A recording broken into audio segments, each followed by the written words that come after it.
네, 오늘 정치권 이슈들은 김철현 경일대학교 특임교수, 김수민 시사평론가와 자세하게 알아보겠습니다. 어서 오십시오. 안녕하세요. 네, 안녕하십니까. 윤석열 대통령이 오늘 이틀 만에 민생 토론회를 주재하면서 민생을 최우선 순위로 삼겠다 이런 방침을 밝혔습니다. 한동훈 비대위원장도 서천시장 방문 이후에 민생 행보에 집중하는 모습인데 일단 두 사람의 갈등이 한숨을 돌린 만큼 민생에 집중하겠다, 국면을 좀 전환하겠다 이런 시도로 풀이됩니다. 일단 뭐 한동훈 비대위원장의 사퇴 논란을 불러온 의견이 있었거든요. 근데 그것들은 그대로 두고 좀 억지 봉합한 걸로 보입니다. 왜냐하면 하나도 달라진 게 없거든요. 첫째는 그 김 여사를 마리 앙뚜아네트 때 비유했던 그 김경열 비대위원은 여전히 건재합니다. 사퇴를 거부하고 있거든요.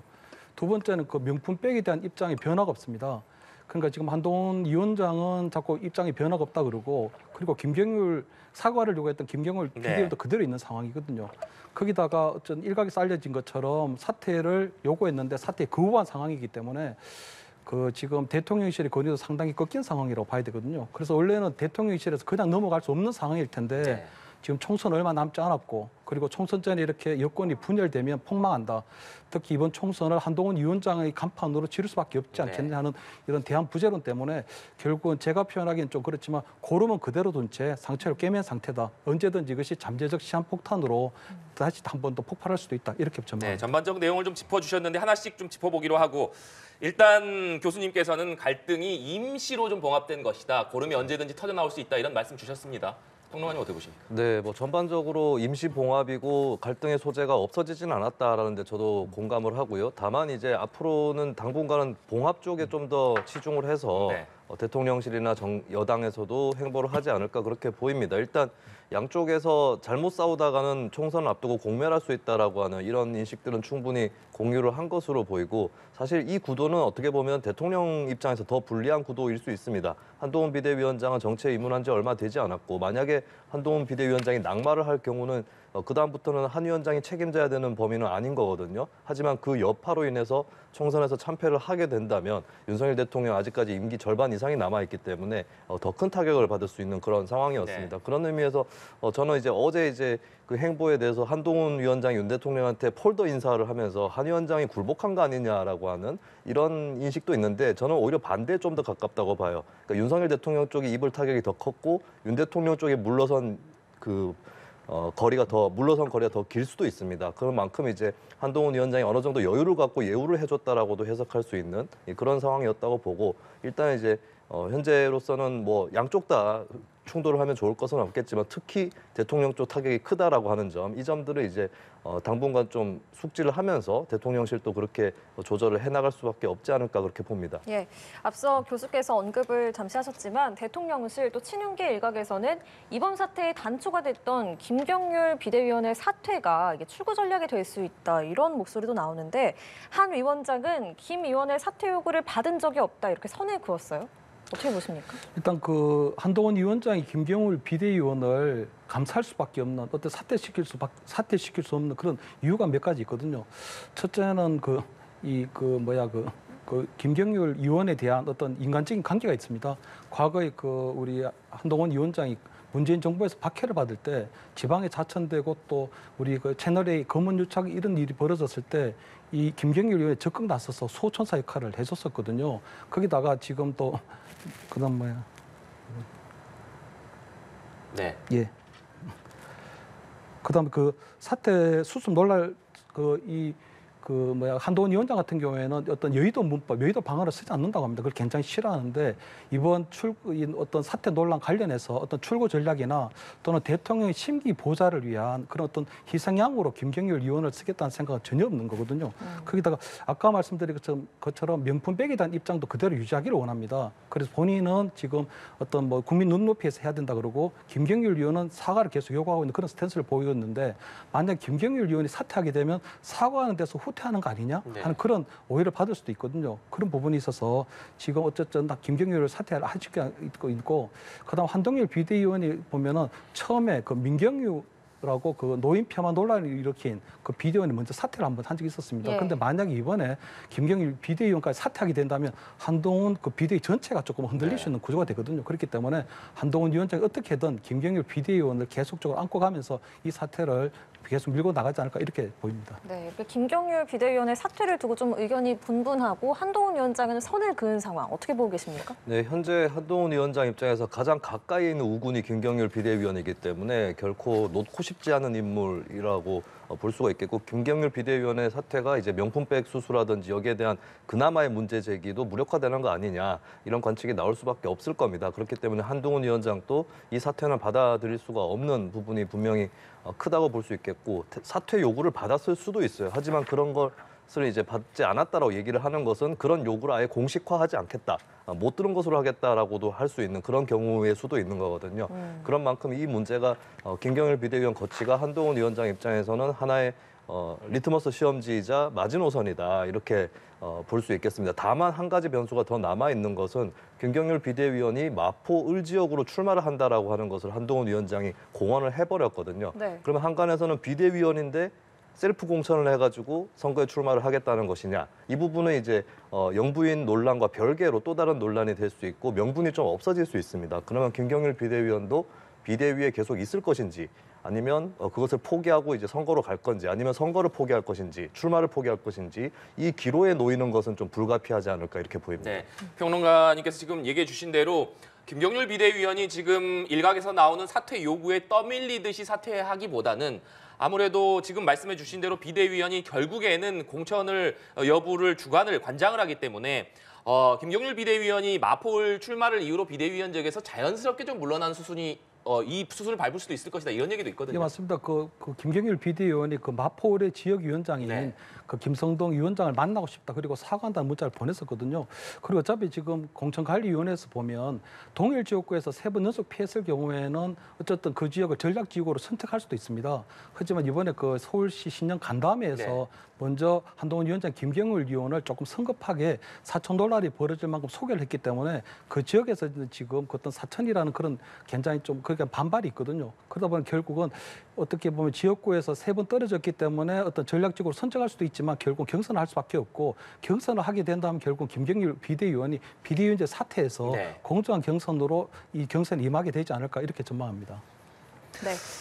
만약에 지금 교수님께서 말씀해 주신 대로 김경률 비대위원이 그런 수순을 거쳐서 사퇴를 하게 된다면 지금 계속해서 나오는 김경률 비대위원의 사퇴가 출구 전략이 될 수 있다, 이런 얘기, 그렇게라도 사퇴를 하게 된다면 이번 사태에 어떤 봉합하게 되는 이 문제의 근원적인 문제가 좀 사라지게 되는 그런 해결책이 될 수 있으리라고 보십니까? 네, 저는 김경률 위원 사퇴가 뭐 양쪽 모두에게, 그러니까 갈등을 벌였던 대통령실과 한 위원장 양쪽 모두에게 타격이 덜 되는 방향으로 처리가 되려면 한 가지 경우, 그러니까 어느 정도 시일이 좀 지난 다음에 김경률 위원 스스로가 총선 준비 때문에 사퇴를 해야겠다, 이런 논리로 해서 이제 한동훈 위원장이 받아들이는 이 한 가지의 경우만이 그나마 이제 봉합에 해당하는 것이고, 그냥 그 외에 이제 다른 압력에 떠밀려서 낙마를 하는 네. 이런 모양새를 연출을 한다거나 했을 때는 이거는 이제 한동훈 위원장이 본인의 비대위원장을 지키기 위해서 어쩔 수 없이 뭔가를 내주는 이런 형식으로 결국 인식이 될 겁니다. 그런 의미에서는 이제 어떤 선거 출마 때문에 자진 사퇴하는 것 이외에는 양쪽의 어떤 절충선에서의 타협 안으로서 김경률 비대위원의 사퇴가 거기에 들어맞는 사례는 될 수 없을 것이다, 저는 그렇게 전망을 합니다. 네, 이 김경률 비대위원이 오늘은 도이치모터스 주가 조작 사건과 관련해서 이렇게 발언을 했습니다. 듣고 오시겠습니다. 이재명 대표 피습 사건이 있었습니다. 그리고 송영길 전 대표 돈봉투 사건이 있었습니다. 도이치모터스 주가 조작 사건이 있었습니다. 일반인의 상식으로 접근컨대 이 세 가지 사건의 공통점은 더 이상 밝혀질 것이 없습니다. 왜 이와 같이 명확한 사건들이, 흐름들이 민주당만 가면 뿌얘지는지 흐릿해지는지 정쟁의 영역으로 가는지 모르겠습니다. 네, 이게 윤 대통령과 한 위원장의 충돌 이후에 처음으로 열린 비대위 회의였는데요. 여기에서 김경률 위원이 도이치모터스 주가 조작 사건은 더 이상 밝혀질 것이 없다, 이렇게 얘기를 한 겁니다. 조금은 몸을 낮춘 모습이 아닐까 싶은데 어떤 배경에서 이런 발언이 나왔다고 보십니까? 일단 그 국민의힘에서 가장 많이 하는 게 이 문재인 정부에서 탈탈 털었다는 거거든요. 그래서 일단 김경률 그 비대위원이 볼 때도 그 연장선상에서 볼 때 그렇게 동의하고 있는 걸로 보이고요. 왜냐하면 이 도이치 특검, 그 도이치 주가 조작 사건이 처음에 발생하기 정확하게 2012년이었습니다. 근데 그때 경찰이나 금감원이 다 이 조사를 했는데 무혐의가 나왔거든요. 거기다가 문재인 정부 때 그 박범계 장관 또는 추미애 장관 시절에 뭐 중앙지검을 통해서 굉장히 이 수사를 했는데 그때도 다 이 혐의가 없는 걸로 나왔었어요. 그렇기 때문에 지금 김경률 비대위원이 얘기하는 거는 결국은 얘기하는 그 문재인 정부에서부터 이거 탈탈 털었는데 나온 게 하나도 없다 이런 거고요. 근데 그 특검은 사실 법률적으로 볼 때 조금 문제가 있습니다. 왜냐하면 그 보통 우리 어떤 사안에 대한 범죄 사안에 대해 가지고 기소를 할 수 있는 것은 검사만이 할 수 있거든요. 검사의 기소 독점주의라 그래서 검찰만이 할 수 있는데 특별한 사안에 대해서는 특별 수사를 임명해서 하도록 돼 있습니다. 근데 그 특검이 굉장히 정치적 중립이 요구되는 거거든요. 근데 이번에 도이치 특검 같은 경우에는 야권 인사가 추천하도록 돼 있습니다. 그럼 그 야권에서 추천한 특검 검사는 처음에 시작할 때부터 정치적 논란, 정치적 편향성 시비에 시달릴 수밖에 없고 그럼 어떤 수사가 아무리 공정하고 자기가 열심히 한다고 해도 결국은 나중에 그 결과를 받아들이기 굉장히 곤란해지는 그런 상황이 되거든요. 그래서 도이치 특검 자체가 결국은 어떤 법률적인 하자를 갖고 있는 상황이 되고 결국은 일각에서 얘기하는 것처럼 총선에 어떻게든지 뭐 김건희라는 김건희 여사라는 소재를 계속적으로 활용해서 총선에 조금 유리한 전략으로 가져가려고 하는 그런 게 아닌가 하는 그렇게 보입니다. 그런 맥락에서 이제 발언이 나온 거다 말씀을 해주셨는데 오늘 이 김경률 비대위원의 도이치모터스 주가 조작 사건에 대한 발언 어떻게 들으셨습니까? 네, 일부러 추가로 몸을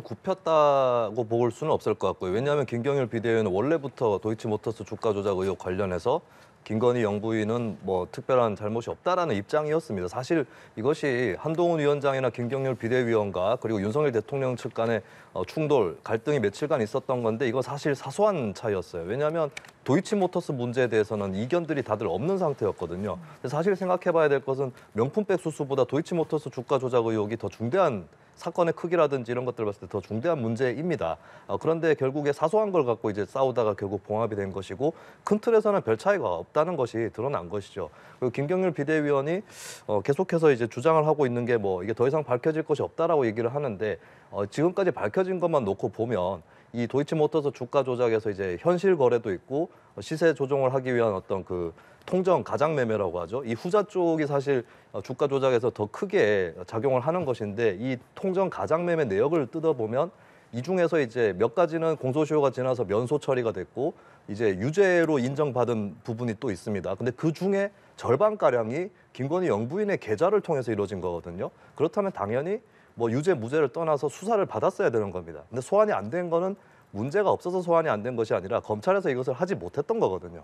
이것이 이제 진행이 안 되니까 특검으로 가는 건데 근데 사실 이걸 확인을 해봐야 되는 상황인데 김경률 비대위원은 어떤 근거로 더 이상 밝혀질 것이 없다라고 얘기를 하는지 이 부분은 계속해서 의아할 수밖에 없고 잠깐 동안은 윤석열 대통령하고 한동훈 위원장 간의 충돌이 국민들의 관심을 모았지만 시간이 지날수록 양쪽 간에 별 차이가 없었구나라고 하는 것이 당분간 계속 드러나지 않을까 그렇게 보입니다. 네, 이렇게 김경률 비대위원의 거취와 함께 김건희 여사의 명품 가방 수수 논란도 여전히 불씨로 남아있다는 지적이 나옵니다.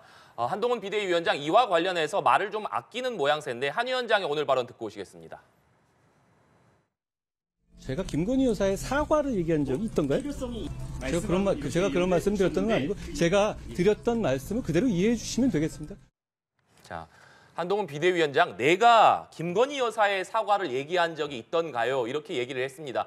한 위원장이 김건희 여사의 명품백 수수 논란과 관련해서 국민들이 걱정할 부분이 있다 이런 언급을 한 이후에 그 이후에는 취재진들이 계속해서 이 부분과 관련한 질문을 하고 있습니다만 말을 아끼는 모습을 보이고 있습니다. 특히나 뭐 한 위원장이 직접 김건희 여사의 사과를 언급한 적은 없기 때문에 오늘 발언 어떤 의미라고 좀 들으셨습니까? 그래서 뭐 그 한동훈 위원장 입장은 계속적으로 분명하거든요. 그 국민 눈높이에서 걱정할 부분이 있었다고 하는 그 입장에서 하나도 더 나간 게 없다고 봐야 되고요. 단지 지금 김경률 비대위원을 사퇴시키지 않는 걸로 봐서는 김경률 위원이 얘기했던 그 사과라고 하는 입장은 같이 병렬적으로 가져가고 있는 것 같습니다. 결국은 그 연장선상에서 봐야 될 것 같고요. 결국은 지금 한동훈 위원장 입장에서 볼 때는 계속적으로 어정쩡한 입장을 볼 수밖에 없는 건 결국 대통령실에서 결자해지할 수밖에 없다. 근데 이제 오늘 언론에 나오는 것처럼 곧 이제 신년 어떤 언론 대담 등을 통해서 대통령께서 직접 어떤 김건희 여사의 명품백 관련해서도 직접 해명할 수 있는 그런 게 된다고 하니 아마 제가 볼 때는 한동훈 위원장도 결국은 이 모든 사태는 대통령실에서 대통령이 풀 수밖에 없다. 결자해지할 수밖에 없다. 하는 이런 입장을 갖고 계신 것 같습니다. 대통령실에서 이 문제를 풀어나가야 한다는 생각 때문에 좀 말을 아끼고 있는 것이다. 이런 분석이신데 평론가님 어떻게 보십니까? 네, 한동훈 위원장이 실제로 영부인의 사과를 요구한 적이 한 번도 없습니다. 그러니까 한동훈 위원장도 별말을 하지 않았어요. 그냥 국민들이 걱정하는 부분에 대해서 알고 있다라고만 했던 거고, 저는 어떻게 보면은 글쎄요, 이것이 뭐 한간에서 얘기하는 약속대련 이런 게 아니라면 대통령도 어느 정도는 낚인 측면이 있다고 봅니다. 별 얘기를 안 했습니다. 한동훈 위원장이. 어떻게 보면 굉장히 해프닝에 가까운 일인데, 그리고 김경률 비대위원은 사과 얘기를 했지만 그것이 한동훈 위원장의 입장과 동일하다고 볼 수는 없을 네. 거예요. 그러니까 한동훈 위원장은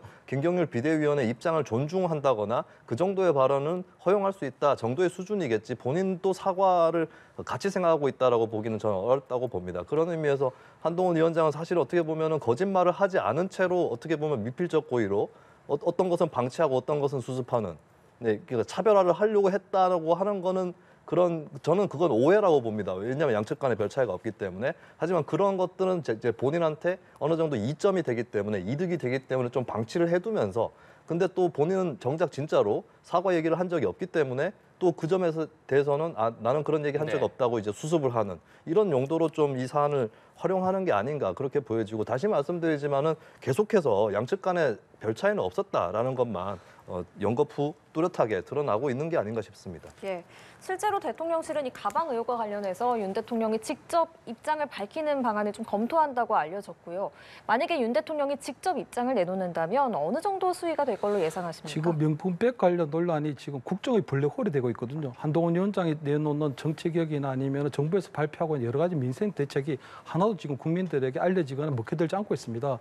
그렇기 때문에 지금 아마 곧 이제 아마 대통령께서 어떤 뭐 이 해명할 수 있는 그런 언론 대담을 준비하고 계신 걸로 알고 있는데, 결국 그 언론 회담에서는 결국 지금까지 벌어진 이 명품백과 관련 일체 과정들, 특히 지금 몰카 함정이거든요. 이게 그 몰카 함정이라는 그 일체 과정을 소상하게 설명하고, 단지 이제 김건희 여사가 공인 의식이 좀 부족했고 어떻게 사려 깊지 못한 행동으로 백을 받았고, 그 과정에 있어서 본인이 이제 굉장히 소홀한 부분이 있었다. 그리고 대통령으로서 그리고 남편으로서 그런 부분에 대해서 굉장히 좀 머리 숙이고 거기에 대해서 적절한 유감을 표명하지 않을까. 어떻게 보면 좀 더 나아가면 지금 고발 조치가 되어 있기 때문에 권익위 조사라든가 아니면 필요하다면 검찰 수사까지도 얼마든지 수용하겠다는까지도 굉장히 전향적으로 이 사태에 대해서 할 수도 있을 것 같습니다. 왜냐하면 대통령이 바라보는 그 김건희 여사는 굉장히 아픈 손가락일 수도 있거든요. 과거에 뭐 자서전 이런 데를 보면 어떤 유산의 경험에 대해서 얘기하고 이런 부분이 있었기 때문에 아마 대통령으로 볼 때는 어떻게든지 김건희 여사에 대한 어떤 그런 부분들을 본인이 어떤 대통령으로서 남편으로서 적극적으로 이 부분에 대해서는 해명하고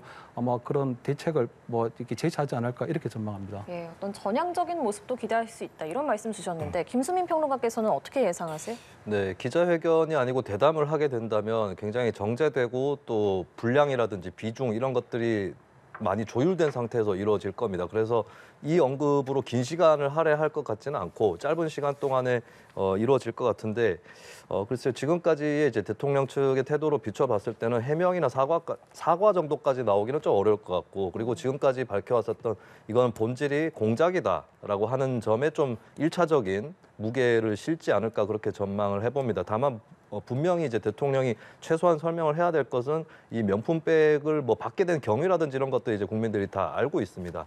그렇다면 지금 그 백을 어떻게 처리를 해가지고 어디에 보관을 하고 있는지, 그리고 앞으로 어떻게 할 것인지 이 부분이거든요. 지금 뭐 대통령 기록물이다라고 하는 해명에 대해서 좀 잘 받아들여지고 있지 않은 분위기입니다. 왜냐하면 이게 뭐 국제적으로 어떤 대통령으로서 활동을 하다가 다른 국가로부터 받은 선물도 아니고 대통령 배우자가 사적으로 받은 선물이기 때문에 이게 기록물이라고만 얘기할 수 있는 것, 이것은 이제 좀 한계가 있는 설명이기 때문에 앞으로 이걸 어떻게 처분을 할 건지, 뭐 당사자 선물을 줬던 당사자에게 돌려줄 건지 이런 부분들에 대한 답변까지는 나와야 되지 않을까 이렇게 보입니다. 네. 예. 그런데 민주당에서는 김건희 여사의 명품 가방 수수 의혹이 사과로 끝날 일이 아니다 이렇게 강조를 하고 있습니다. 홍익표 원내대표 발언 듣고 오시겠습니다. 명품백 관련된 것은 사과로 끝날 일이 아니라 검찰 수사를 해야 될 내용입니다. 근데 이것을 계속 방치하고 있고 마치 사과하면 일이 끝날 것처럼 대통령실과 여당 측이 얘기하는 것은 정말 이거는 말이 안 되는 겁니다. 자, 사과하면 일이 끝날 것처럼 얘기하는 것은 정말 말이 아니다. 말이 안 된다. 수사를 받아야 된다. 홍익표 원내대표, 민주당의 입장은 이런 입장을 지금 고수하고 있습니다. 어떻게 보십니까? 네, 일단 이게 적절하게 영부인이 수술을 했고 또 관리를 했는가 이 부분에 대해서 크게 의문이 있는 거기 때문에 사과만으로 끝날 일은 아니다라는 말은 맞다고 봅니다. 그러니까 이것은 뭐 검찰 수사를 해야 될지 말아야 될지를 떠나서 진상을 어쨌든 어떤 방법으로든 규명을 해야 될 일이라고 보이겠고요. 일단 이게 이제 아주 큰 어떤 범죄가 아니라고 친다면 대통령실 쪽이나 영부인 당사자의 설명 이런 것들이 일단 1차적으로 충분히 이루어지는지를 봐야 될 것 같고 여기서 이제 풀리지 않는 의문이 있다면 여러 뭐 조사라든지 나아가서는 수사로 일단은 이제 진상을 규명을 해야 된다라고 하는 그 원론적 측면에서는 맞는 얘기라고 보여집니다. 다만 이제 이것을 이제 굳이 더 키울 필요는 없다고 보여지는 것이 이제 뇌물 얘기는 굳이 할 필요가 없는 게 어떤 당사자들 간의 대가성이라든지 이런 부분들이 구체적으로 보이는 부분은 없거든요. 그러면 뇌물보다는 이제 청탁금지법이라든지 조금 더 낮은 수위의 어떤 법이라든지 이런 것들을 더 검토를 해보는 게 맞는 것 같고 그리고 이제 여러 가지 뭐 명분과 전략 다 망라해서 말씀을 드리면 민주당이 이제 명품백 문제가 쉬워 보일 수는 있습니다. 쉬워 보이기 때문에 국민의힘도 그쪽에 비대위에서 초점을 맞춰서 방어를 하려고 했듯이 민주당도 이게 쉬운 사안이니까 이 사안을 더 파면은 효과가 있지 않을까라고 생각할 수 있는데 다시 말씀드리지만 명품백보다는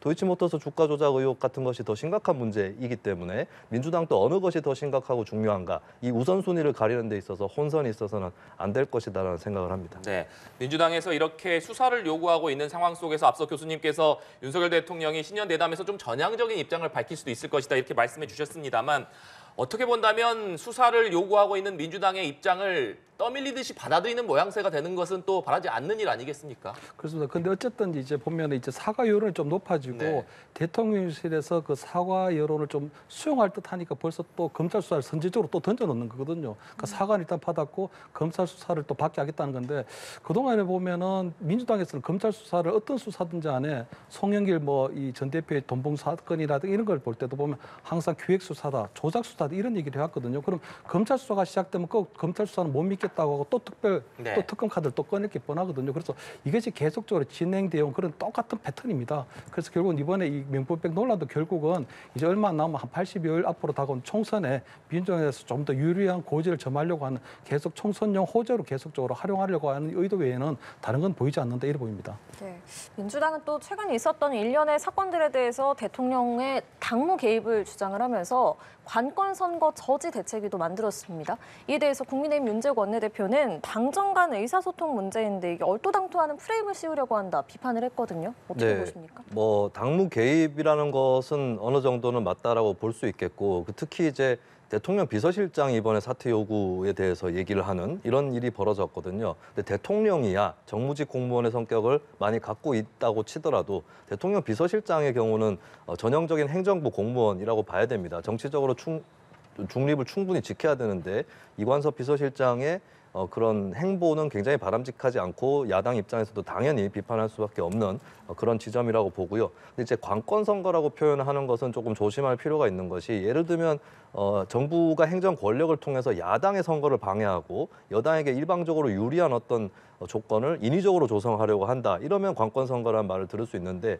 사실 이번 일은 야당 입장에서는 뭐 크게 뭐 피해를 입을 일도 아닌 것이고 여당 내부의 권력 투쟁에 해당했던 거거든요. 그런 의미에서는 이제 언어의 인플레를 굳이 일으켜가면서 좀 부풀릴 필요는 없지 않나 그렇게 보여지고 그리고 이게 꼭 사법적으로 접근하지 않아도 될 것이 이제 대통령이 사실 당권이 정식으로 국민의힘 당원 당규상으로도 대통령이 어떤 당권이 있지는 않습니다. 대통령의 의견 정도로 의원들이 참고해가지고 어떤 행동에 나설 수는 있겠지만 근데 그 이상으로 대통령실에서 개입을 했다라고 했을 때는 그냥 이건 정치적으로도 그 자체로 여당의 굉장히 악재거든요. 그런 의미에서는 이제 민주당이 굳이 관권 선거라든지 뭐 이렇게까지 일을 키울 필요는 없다고 보여지고 그리고 고발을 한다고 하는데 이제 대통령 비서실장에 대해서는 법적 검토가 어느 정도 필요할 수 있겠습니다만 민주당 내부에서도 대통령을 고발 상대로 할 거냐 여기서 의견이 갈려 있다고 하는데 뭐 굳이 대통령까지 넣을 필요는 있을까 이런 생각도 한편 듭니다. 예, 관권 선거라고 하기에는 조심스럽지만 당무 개입으로 볼 수 있는 측면은 있다 이런 말씀 주셨는데 사실 당무 개입이라고 하는 게 그렇거든요. 이거 대통령이 보면 우리 선출직 그리고 정무직 공무원이기 때문에 그리고 어떻게 보면 국민의힘의 1호 당원입니다. 그렇기 때문에 어떤 당무에 대한 의견이라든가 당무 참여라든가 당무에 대한 어떤 조율 등은 충분히 가능하다고 보거든요. 단지 이번에 보면은 그 이제 이 사퇴 요구가 있었다는 거고 거기에 대해서 거부했다는 우리가 한동훈 위원장 발언 때문에 이런 얘기가 나오게 됐는데 엄밀히 따져보면은 그런 것들이 실질적으로 사퇴 요구가 있었는지 아니면 사퇴 요구에 대해서 그렇게 애둘러 표현한 것을 이해했는지 전혀 알 수가 없는 상황이거든요. 그렇기 때문에 이것을 굳이 뭐 당무 개입이라고 할 수 있는 부분이 어느 정도까지 있는지는 좀 확인해야 될 것 같고 단지 이런 것들을 관건 선거라고 하는 부분으로 벌써 부풀려서 이야기하는 거는 벌써 마치 이 국민의힘에서 또는 대통령실에 뭔가 모종의 뭔가를 기획하고 있는 것처럼 핵착하고 있는 것처럼 이렇게 보여주기식이라고 보거든요. 그래서 결국은 총선을 앞두고 국민의힘 그리고 이 윤석열 대통령에 대해서 계속 흠집내기 위한 그런 시도를 하고 있다 이렇게 보입니다. 네, 알겠습니다. 민주당 이야기로 주제를 좀 넘겨보겠습니다. 민주당이 오늘 의원총회를 열고 이번 총선에 적용될 비례대표 선거제와 관련된 논의를 했습니다. 국민의힘에서는 이미 지난 총선 이전까지 쓰였던 병립형으로 회귀하자 이런 입장을 확고하게 정하고 있습니다만 민주당에서는 지난 총선 당시에 도입됐던 준연동형으로 갈지 아니면 병립형으로 회귀할지 명확한 입장을 정하지 못하고 있는데 최근에 이명백 공관위원장이 소수 정당 배분 권역별 비례제를 제안하기도 했습니다. 그렇기 때문에 민주당이 과연 비례대표 선거제를 어떤 방식을 택할 것이냐, 평론가님께서는 어떻게 전망하십니까? 네, 명분과 실리를 어느 정도로 취할 거냐에 따라서 이제 가치관에 따라서 결정이 되지 않을까 싶은데요. 사실 병립형 비례대표제는 명분이 너무 없습니다. 왜냐하면 민주당 스스로가 비례성, 그러니까 지지율만큼의 의석수 보장이라고 하는 이 가치에 동의한다고 밝혔고 지난 대선 때도 공약을 냈었거든요. 그러면 병립형이 아니라 준연동형을 유지하는 것 그 이상이 방안일 수밖에 없는 거고 여기서 권역별 얘기까지 나오고 있는데 만약에 권역별 병립형이 되면은 이것은 비례성 측면에서는 최악의 선거제도가 됩니다. 왜냐하면 병립형 자체가 어떤 지지율에 비해서 의석수가 부족한 정당에게 보완을 해주는 이 효과를 없애는 게 병립형인데 거기다가 권역별까지 가게 되면 전체 비례대표 의석을 쪼개가지고 배분을 한다고 했을 때는 분모가 줄어들기 때문에 소수 정당 입장에서 더 피해를 보게 되고 현행선거법에는 3% 이상 지지를 받은 정당은 비례대표 의석을 갖고 가게 돼 있는데 병립형에서 이제 권역별까지 돼버리면 3%를 넘는 정당 또 의석을 그만큼 못 가져가는 상황이 펼쳐지는 거거든요. 그런 의미에서는 이제 명분 쪽으로는 전혀 이제 명분이 없는 쪽이다. 권역별이나 병립형이 그렇게 말씀드릴 수밖에 없겠고 근데 이제 실리로 봤을 때는 그러면 이제 뭐 명분하고 실리를 조금 더 따져보겠습니다. 그러면 이제 그대로 현행 준연동형으로 가면서 갈 거냐 했을 때 여기서 좀 안 좋은 점은 이제 사실 민주당이나 국민의힘도 마찬가지인데 지역구 의석수가 지지율보다 높은 정당들은 연동형이 되면은 비례대표 의석을 하나도 못 갖게 되거든요. 그러면 후보를 추천을 하더라도 그 후보 입장에서도 나는 어차피 당선이 안 될 거야라고 생각할 수밖에 없는 그런 문제가 또 있기는 합니다. 그런 것들을 또 같이 따져봐야 될 것 같은데 그런 의미에서 저는 민주당이 정의당이 내놓은 방안을 받는 것이 가장 합리적이지 않을까 싶은데 정의당이 이제 47석 비례대표 중에 17석까지는 이제 병립형으로 두고 나머지를 연동형으로 둔다. 그렇게 되면 이제 민주당이 위성정당을 내지 않고도 17석 중에 이제 그 지지율에 따라서 의석을 배분을 받을 수가 있거든요. 그것이 가장 합리적인 방안이 아닐까 싶은데 그러면 민주당이 이제 명분과 실리를 어느 정도로 고민을 하느냐 거기에 따라서 이제 결정이 되지 않을까 그렇게 보입니다. 네, 사실 총선이 80일도 남지 않았는데 아직도 비례대표 선거제가 확정되지 않았다는 점도 좀 문제로 지적되고 있습니다만 결론적으로 어떤 결과를 여야가 도출해낼 것으로 보십니까? 그래서 이제 국민의힘에서는 별로서 이제 그 병립형을 얘기하고 있기 때문에 그 병립형으로 갈 것이냐 말 것이냐 하는 거는 민주당 이재명 대표 손에 달렸거든요. 근데 이재명 대표가 지금 명분과 실리에서 계속 고민을 하고 있는 것 같아요. 근데 그걸 이제 이재명 대표 쪽에서 보는 실리는 첫째는 인공위성을 만들 필요가 없거든요. 굉장히 이제 불편하게 인공위성을 만들 필요가 없고 두 번째 병립형으로 가게 되면 비례대표 의원에 대한 공천권도 이재명 대표가 다 가져갑니다. 예를 들어서 뭐 옛날 이 득표를 보면 한 22석에서 한 23석 정도가 가져갈 수 있기 때문에 이재명 대표가 계속적으로 비례에 대한 공천권을 가져갈 수 있고요. 세 번째는 여차하면은 그 이재명 대표가 개항을 출마 대신에 본인이 그냥 비례대표로 출마할 수도 있는 상황이 되거든요. 그리고 네 번째는 지금 보면은 그 민주당을 탈당한 이낙연도 신당을 만든다, 뭐 조국 신당도 만든다, 여러 가지 신당들 얘기가 나오고 있는데 이재명 대표로 입장에서 볼 때 굉장히 껄끄러운 신당들입니다. 그렇기 때문에 만약 병립형으로 가게 되면 그런 우후죽순으로 생긴 신당들을 차단하는 그런 효과도 좀 있을 수 있거든요.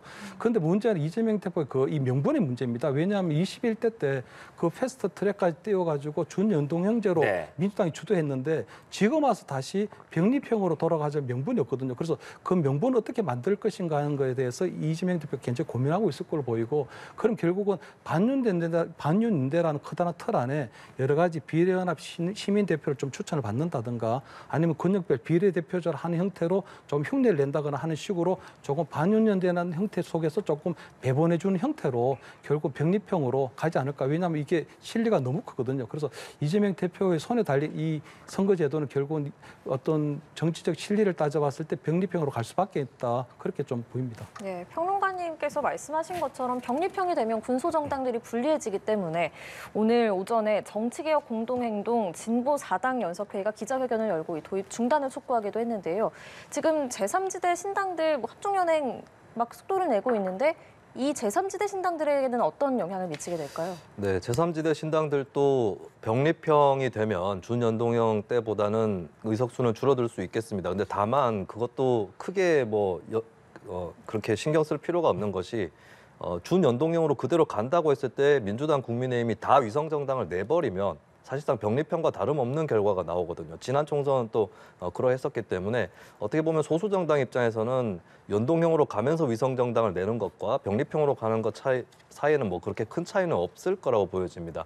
그런 의미에서는 제3지대 신당이든 진보 4당이든 간에 위성정당 방지까지 해주는 것이 확실하게 도움이 될 텐데, 근데 그것도 법안이 그렇게 통과가 될 건지, 만약에 야당들이 다 한마음 한뜻으로 통과를 시켜도 대통령이 또다시 거부권 행사할 수도 있고 선거까지 또 시간이 너무 많이 남지 않았기 때문에 선거제 문제에서 진보 4당이든 제3지대 신당들이든 간에 좀 기대할 것은 그렇게 많지는 않아 보이고요. 그리고 제3지대 신당들 입장에서는 선거제도에 따라서 의석수의 차이는 있을 수 있겠지만 그 의석수 차이가 아주 큰 것도 아니고, 그리고 선거제도 때문에 우리가 창당을 못할 건 아니다라고 생각을 충분히 할 수 있습니다. 그렇기 때문에 창당을 하는 데는 크게 지장은 없을 것이다라고 보여집니다. 다만 한 가지 변수는 권역별 비례대표가 된다거나 병립형으로 돌아간다고 했을 때, 특히 두 가지가 다 중첩된다고 했을 때는 아까 말씀드렸다시피 3%를 조금 넘는 정당도 의석을 가져가는데 불리함이 있을 수 있습니다. 그러면 제3지대 신당들도 지금 현재 이낙연 신당, 이준석 신당 또 이렇게 여러 당들로 나뉘어져 있는데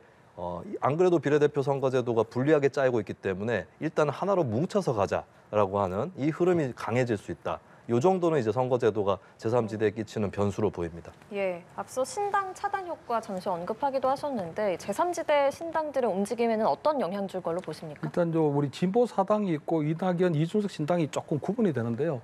일단 그 준연동 형제가 되더라도 3% 이상의 득표율에 대해 한석이 나옵니다. 그렇기 때문에 진보 4당 입장에서 볼 때는 준연동형으로 하든 병립형으로 하든 사실은 쉽지는 않거든요. 그런데 저렇게 주장하는 거는 그럼 민주당에서 만약 병립형으로 가더라도 과거 21대처럼 기본소득당이라든가 시대 전환에 한석씩 할양했던 것처럼 아마 그런 것들을 좀 기대하지 않겠나 이런 생각이 들고요. 단지 그 이낙연 신당이나 이준석 신당 입장에서 좀 틀립니다. 왜냐하면은 지금 병립형으로 가지 않고 병립형으로 하게 되고 준연동형제로 하게 되면 사실 굉장히 힘들어지는 게, 왜냐하면 지금 그 이낙연 신당이나 이준석 신당이 바라보고 있는 거는 부동층 30%를 보고 있는 거거든요. 그럼 부동층 30%의 지역 득표를 가지고는 사실 지역구에서 후보를 내기는 굉장히 곤란한 상황입니다. 그런데 만약에 준연동형으로 가게 되면 조금 더 의석수가 5석 이상이 좀 넣을 수도 있지만 지금 만약 병립형으로 가게 되면 그마저도 굉장히 힘들어 보일 수 있는 상황이거든요. 그래서 지금 아마 지역구에서 후보를 내는 부분, 그리고 지금 빅텐트 얘기도 많이 나오고 있지만 만약에 병립형으로 하게 되면 지금처럼 이준석 신당이나 이낙연 신당이 지금은 각각의 색깔을 내는 어떤 신당의 획보를 보고 있지만 결국 병립형으로 가게 되면 굉장히 빠른 속도로 빅텐트로 갈 수 있는 그런 연대의 가능성도 굉장히 커질 수 있다 이래 봅니다. 네.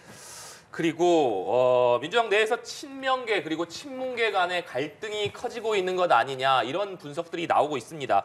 친명계가 친문계 현역 의원들의 지역구에 잇따라서 출마 선언을 하고 있고, 또 이재명 대표가 과거 반문재인 대통령의 상징이나 다름없었던 이현주 전 의원에게 복당을 제안했기 때문인데, 특히나 지금 이현주 전 의원에게 이재명 대표가 직접 복당을 권유한 것을 놓고 당내에서 여러 갑론을박이 나오는 것 같습니다.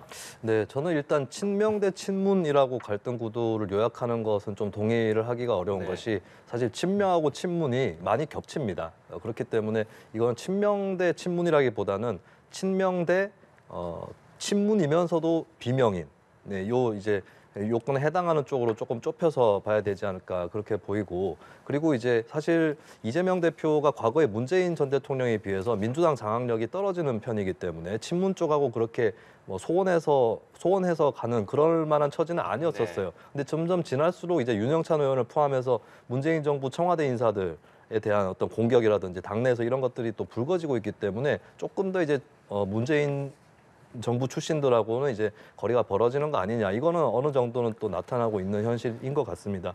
근데 좀 돌아봐야 될 거는 이제 이현주 전 의원 복당 문제에서 보여지듯이 이현주 전 의원은 굉장히 민주당에 대해서 비판을 많이 했었고 특히 문재인 정부 때 더 그러했었는데 사실 최근까지도 그렇게 친민주당이라고만은 볼 수는 없었어요. 예를 들어서 이현주 전 의원이 이재명 대표 체포동의안에 대해서 부결시켜야 된다거나 이런 입장을 피력한 적은 없었습니다. 어떻게 보면 민주당 입장에서는 밖에 있던 남을 데려온다라고 봐야 될 것 같은데, 근데 뭐 인간의 심리가 그렇듯이 원래 가까웠던 사람들끼리 틀어지게 되면 더 싸우게 되고 밖에 멀리 있었던 사람에 대해서는 좀 후하게 대하는, 네, 어떻게 보면 속썩이던 아들보다는 금방 들어오게 되는 사위가 더 마음에 드는 이런 심리들이 민주당에도 있는 거 아닌가 그렇게 보여지는데, 근데 민주당 또 생각을 해봐야 될 것은 이현주 전 의원을 영입할 정도의 그런 이제 포용력이 있다면 당내에서 계파가 다른 쪽에 대해서도 네. 어느 정도는 포용력을 보여줄 필요가 있다. 이거는 이제 민주당도 좀 곱씹어서 돌아봐야 될 것 같습니다. 네, 교수님 어떻게 보십니까? 그 이현주 의원이 만약에 민주당에 복당하게 되면 6번째가 되거든요. 그래서 사실 우리나라 정치 사상 가장 당적을 많이 옮긴 여성 정치인 1위가 되는 겁니다. 그 이재명 대표가 지금 삼고초려에서 이현주 전 의원을 데려가려고 하는 노림수는 딱 두 가지로 보입니다. 첫째는 물론 뭐 겉으로 볼 때는 반윤연대에서 있어서 어떤 국힘 소속이었기 때문에, 국민의힘 소속이었기 때문에 윤석열 대통령에 대한 저격수로 활용하려는 게 일단 크고요. 두 번째는 민주당이 다시 복당시킨다는 건 이 친문 지역이라고 봐야 되거든요. 왜냐하면 저 이현주 전 의원이 민주당에서 있을 때 가장 많이 공격했던 게 문재인 대통령이었습니다. 네. 그럼 만약에 저 이현주 의원이 복당하게 되면 민주당 안에 있는 친문 인사들 입장에서는 정말 곤혹스럽거든요. 정말 치욕스러운 상황입니다. 왜냐하면 지금 뭐 자기들의 어떤 친문계들이 모셨던 어떤 문재인 전 대통령을 가장 가까이서 비난했던 사람이 만약에 만약 이재명 민주당을 복당하게 되면 거기에 대해서 어떤 드러내놓고 싫은 얘기 했다가는 이재명 대표의 눈밖에 나게 될 거고, 그렇다고 묵묵부답 그대로 있기에는 너무나도 수치스러운 상황이거든요. 그래서 어떻게 보면 이재명 대표가 굉장히 정치를 잔인하게 한다, 이렇게 볼 수밖에 없는 상황이고요. 그래 돼서 이제 그래 되면 이제 그 다음이 되면 이제 그 이현주 의원 같은 경우에는 결국은 나중에 보면은 저 이현주 의원이 또 이재명 대표에 대한 부메랑으로 돌아올 수도 있습니다. 왜냐하면 이현주 의원이 민주당에 있을 때는 문재인 대통령에 대해서 비난을 했고요. 그다음 국힘에 옮겼을 때는 윤석열 대통령을 또 비난했거든요. 그럼 나중에 되면 또 그 이현주 전 의원이 또 이재명 대표의 사당화라든가 패권에 대해서 또 비난할 수 있는 상황이 되거든요. 그래서 지금 이재명 대표가 굉장히 지금 친문 지우기 때문에 이현주 전 의원을 데려가는 그런 잔인한 정치를 하고 있지만 결국은 그 잔인한 정치의 부메랑의 피해자가 희생자가 또 본인에게 될 수도 있다, 이런 생각입니다. 예. 한번 민주당 공관위에서 5대 혐오 범죄 컷오프 심사 기준을 예고했습니다. 뭔가 하니 성범죄, 음주운전, 직장갑질, 학교폭력, 증오 발언 이렇게 5개인데요.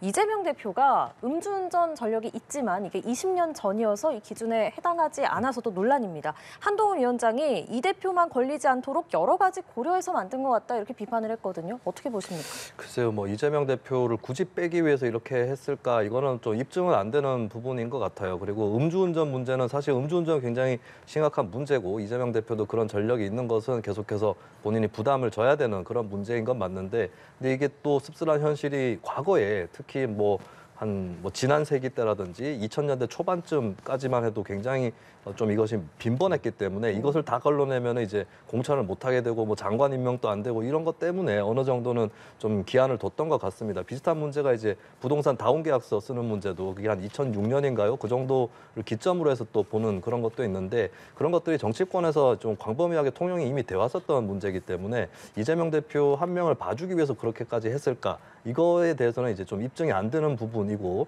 정치 공세라고 평가받을 수 있는 그런 대목이라고도 볼 수 있겠습니다. 다만 이제 이재명 대표나 민주당에서 유념해야 될 것은 어쨌든 간에 이제 도덕적으로 우위를 점하는 것이 정치에서 가장 중요합니다. 도덕이 모든 일을 하는 건 아니지만 도덕이 어떤 능력의 기본이기도 하거든요. 이 민주당이 이제 지난해 스스로 자체 여론조사에서도 좀 뼈아픈 결과를 받은 적이 있습니다. 그러니까 도덕성에 대한 여론조사였는데 뭐 자세한 개요는 제가 말씀을 드릴 수는 없겠지만 그런 부분에 대해서 이번에 이제 공천 작업을 하면서 도덕적 우위가 민주당에 있다라고 하는 거 이런 부분들은 좀 여러 가지 까다로운 기준을 통해서 확립을 분명히 할 필요가 있겠고 그리고 하나 지적을 하자면 얼마 전에 이재명 대표가 기자간담회에서 어떤 기자가 도덕적으로 클린한 인사를 영입하면 좋겠다라고 얘기를 하니까 이 대표가 말씀을 제가 잘못했다고 생각합니다. 뭐라고 했냐면 클린한 것은 일을 안 했다는 것이다라고 얘기를 해버렸거든요. 그렇지 않습니다. 일을 열심히 하면서 클린하게 하는 것이 또 능력이기 때문에 이 대표가 그런 부분에 있어서 구멍이라든지 허점을 내비칠 필요가 없다. 민주당도 이제 능력도 더 있는 정당인 것을 보여주는 동시에 도덕적으로도 더 낫고 그리고 도덕적인 문제를 스스로 해결할 수 있는 정당이다. 이거를 좀 강조를 하는 것이 총선에서도 더 좋을 것이라고 봅니다. 네, 이재명 대표를 특별히 고려해서 만든 것 같지 않다는 말씀 주셨는데 교수님께서는 이 사안 어떻게 보고 계세요? 뭐 국회의원들이 엄청난 어마어마한 권한을 가지고 있다는 건 우리 국민들께서 다 아실 거고요. 그렇기 때문에 지금 국회의원 특권 내리놓기라는 그런 것들이 굉장히 중요한 화두가 되고 있거든요. 그렇다면 엄청난 권한을 가진 국회의원에게 요구되는 최고의 덕목은 청렴이고 그리고 반부정 반부패입니다. 그런데 불구하고 이번 그 민주당의 공천 기준에서 5대 컷오프에 그 반부정 사범 또는 그 뇌물 사범 이런 것들이 빠졌다는 건 솔직히 좀 이해하기 어렵고요. 결국은 뭐 여러 가지 한 9개 정도의 혐의를 가지고 지금 매주 거의 뭐 한 주에 뭐 두세 번 계속적으로 재판에 출석해야 되는 이재명 대표에 대한 봐주기 공천 기준이 아니냐 하는 그런 비판으로부터 자유로울 수 없을 것 같고요. 결국은 그 이런 여러 가지 상황 속에서 지금 이런 분들이 당선되더라도 결국은 나중에 지금도 보면 송영길 돈봉투 때문에 여러분들 한 20분 정도가 지금 계속 검찰 수사를 받아야 되고 나중에 당선되더라도 또 재판을 받아야 되는 상황이거든요. 그렇기 때문에 그런 여러 가지 봐주기 논란 속에서는 안 된다. 그리고 결국은 무죄 추정이라는 것들이 있더라도 결국 이런 것들이 공천 과정에서 그리고 공당의 어떤 이 공정하고 이런 공천 기준을 통해서 걸러내지 않으면 굉장히 문제가 크기 때문에 이건 결국 이재명 대표에 대한 봐주기 공천 기준이라는 그런 비판으로부터는 절대로 자유로울 수 없다 이렇게 봅니다. 예, 알겠습니다. 오늘 말씀 여기까지 듣겠습니다. 김철현 경일대학교 특임교수 김수민 시사평론가와 함께했습니다. 고맙습니다. 고맙습니다.